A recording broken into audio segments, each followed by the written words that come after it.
Yes student, जन English का passive voice पहले एक आपको बता दिया गया है। फर्स्ट पार्ट में मैंने आपको कुछ पैसिव वॉइस टेंस पर आधारित बताए जो साधारण वाक्यों के थे या इंट्रोगेटिव था। आज उसी का इम्परेटिव मूड से शुरू करेंगे। एक्टिव से पैसिव बनाने के लिए इम्परेटिव सेंटेंस को कैसे हम पैसिव में बनाएंगे ये आपको बताना है। तो एक्टिव से पैसिव वॉइस, इम्परेटिव मूड। तो पैसिव वॉइस जो इम्परेटिव होते हैं वो सेंटेंस कैसे होते हैं। सबसे पहले हम देखते हैं कि वो इम्परेटिव होते हैं वर्ब की फर्स्ट फॉर्म से शुरू। जैसे ओपन द डोर एक सेंटेंस है, तो इस सेंटेंस का अगर हमें पैसिव बनाना हो तो हम कैसे बनाएंगे। तो मैं ये देखता हूँ कि ये वर्ब से शुरू है, और मैंने आपको पैसिव बनाते समय एक बात इंपॉर्टेंट बताई थी कि हमें क्या करना है। सबसे पहले सब्जेक्ट ढूंढते हैं, वर्ब ढूंढते हैं और ऑब्जेक्ट ढूंढते हैं। तो इम्परेटिव सेंटेंस में सब्जेक्ट का लोप होता है, अर्थात सब्जेक्ट लिखा नहीं रहता है। तो ऐसे सेंटेंस में जिनमें सब्जेक्ट ना हो तो उन्हें हम इम्परेटिव की तरह डील करेंगे, यानी कि हम क्या ढूंढेंगे, वर्ब और ऑब्जेक्ट। तो सबसे पहले मैंने देखा ओपन द डोर है, तो इसमें ओपन वर्ब है और द डोर ऑब्जेक्ट है। तो ये हमें क्या करना है, ऐसे सेंटेंस को हम कैसे बनाएंगे। ऐसे सेंटेंस का पैसिव बनाते समय ये एक्टिव है और इसका हम पैसिव कैसे, पैसिव के लिए रूल क्या रहेगा। तो रूल के लिए मैं आपको बता रहा हूँ, मेरी आवाज़ आप तक पहुँच रही होगी। हम सबसे पहले लिखते हैं let plus object plus be plus third form, ये हम बनाते हैं। बाई यू भी आप लिख सकते हैं, ये ऑप्शनल है, बहुत जरूरी नहीं है। तो ये हम बनाएंगे let plus object plus be plus third form. तो पैसिव क्या बन के आएगा, ओपन का पैसिव क्या बना, let the door be open, यानी थर्ड फॉर्म। बाय यू लिखना चाहो तो लिख सकते हैं। ये हो गया पहला नियम, यदि कोई सेंटेंस वर्ब की फर्स्ट फॉर्म से शुरू होता है। नंबर 2 है, रूल नंबर 2 मैं आपको बता रहा हूं। रूल नंबर 2 यानी अगर कोई सेंटेंस डू नॉट या नेवर से शुरू हो तो हम क्या करेंगे, डू नॉट या नेवर से शुरू हो तो क्या करते हैं, let plus object plus not या नेवर में से एक। तो रूल नंबर 2 हम फिर से देख लेते हैं एक बार। रूल नंबर 2 के लिए क्या बताया था, यदि एक्टिव वॉइस इंपेरेटिव सेंटेंस का डू नॉट या नेवर से शुरू होता है तो हम उसमें क्या करेंगे, नियम क्या बनेगा, let plus object plus not या नेवर में से एक जो जरूरत है plus be plus third form का प्रयोग करते हैं। Third form is third form of verb. तो जैसे एक सेंटेंस में एग्जाम्पल के रूप में लेता हूं, एक सेंटेंस है do not tell a lie, do not tell a lie. तो उसमें है क्या, टेल ए लाई जो है ये ऑब्जेक्ट है, सॉरी ए लाई ऑब्जेक्ट है और टेल वर्ब है। तो हम क्या बनाएंगे, लेट ए लाई, आवाज आ रही होगी, let a lie not be told. By you आप चाहे तो लगा ले, let a lie not be told. इस तरह का सेंटेंस हम डू नॉट से शुरू करने वाला है। ये इसको ए पार्ट मान लो। एक बी और हम बात करते हैं, इसमें बी में क्या है, अगर नेवर वाला सेंटेंस हम ले लें, यानी never betray your friends, betray your friends, आप अपने दोस्तों को कभी धोखा ना दें, तो उसका सेंटेंस नेवर हो गया।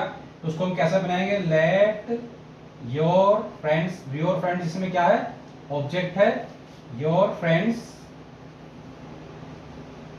Friends never be betrayed. तो ये आपका हो गया रूल नंबर 2, यानी नो डू नॉट या नेवर से अगर कोई सेंटेंस शुरू होता है तो हम उसको इस तरह से बनाते हैं। इसमें एक बस छोटी सी बात और है, रूल नंबर 2 के अलावा रूल नंबर 3 है, आप चाहे तो लिख सकते हैं। एक और नियम बाकी रह गया है जिसके बारे में मुझे बताना है। इम्परेटिव मूड में आप चाहे तो लिख सकते हैं, यदि एक्टिव वॉइस में प्लीज या काइंडली एक्टिव वॉइस के शुरू या अंत में लिखा हो तो उसके स्थान पर हम एक्टिव वॉइस के शुरू में यू आर रिक्वेस्टेड टू जोड़ देते हैं, यू आर रिक्वेस्टेड टू।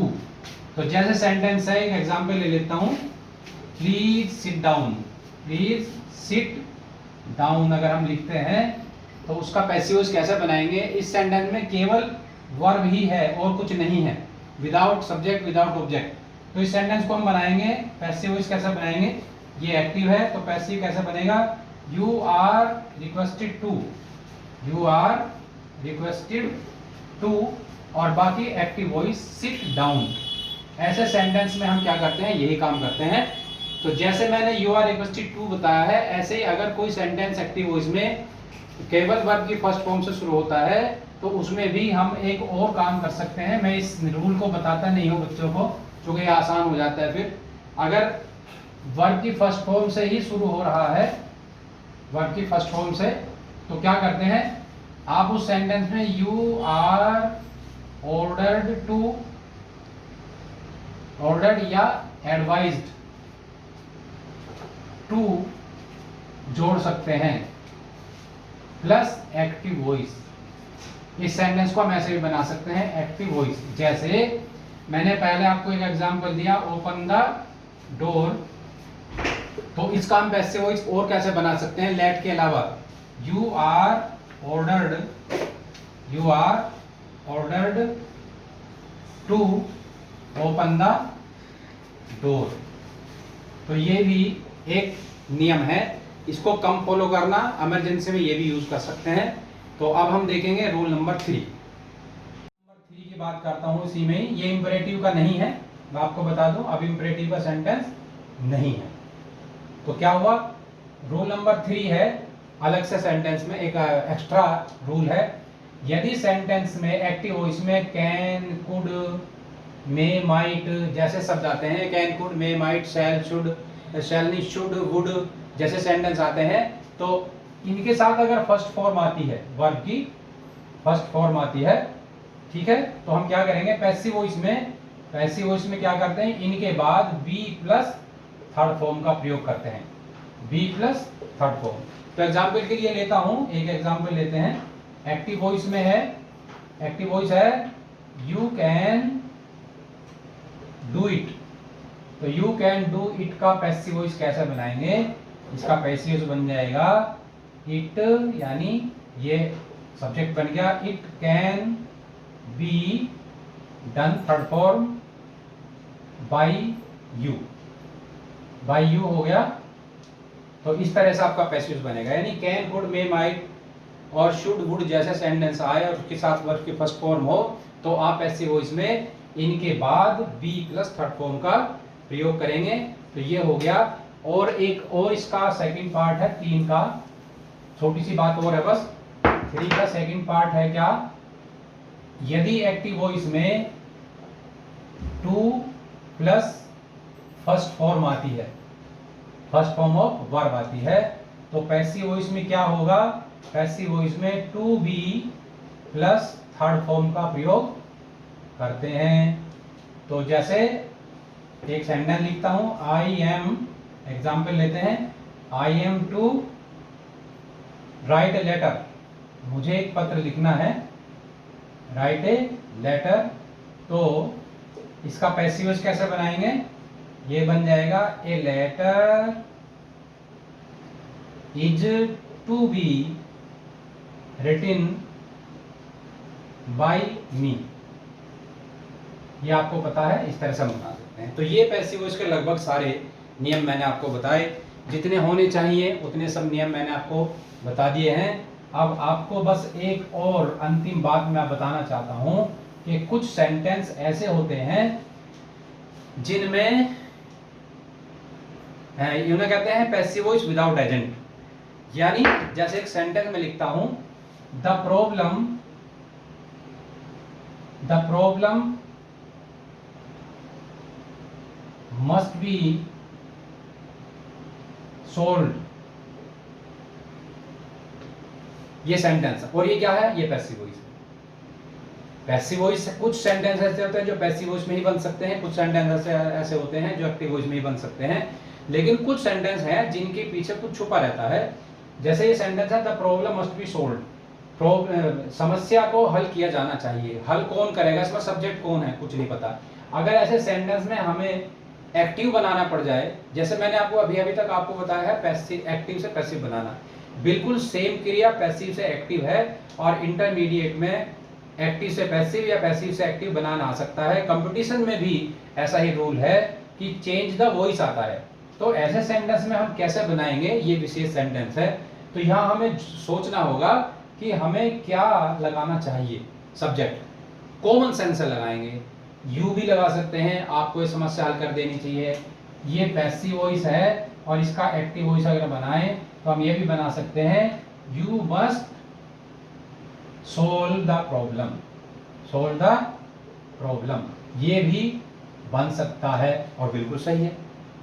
ये भी हो सकता है द प्यूपिल, द प्यूपिल भी हो सकता है, यू की जगह वन भी हो सकता है, one must solve the problem, लोगों को ये समस्या हल करनी चाहिए, ये भी हो सकता है।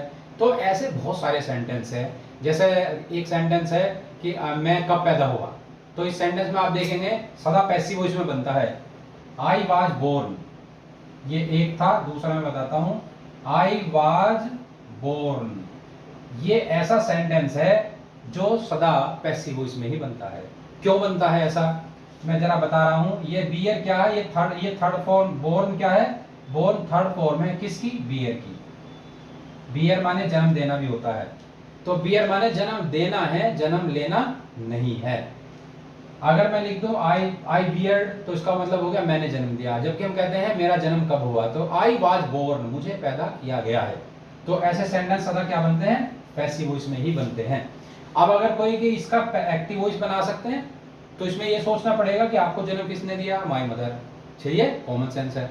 तो ऐसे सेंटेंस भी पेपर में आ सकते हैं। तो मैं ये भी आपसे कहता हूं स्टूडेंट्स कि ये बहुत जरूरी है कि जितना आप एक्टिव से पैसिव बना रहे हैं, इतना जरूरी है कि आप पैसिव से एक्टिव भी बनाएं, सीखें।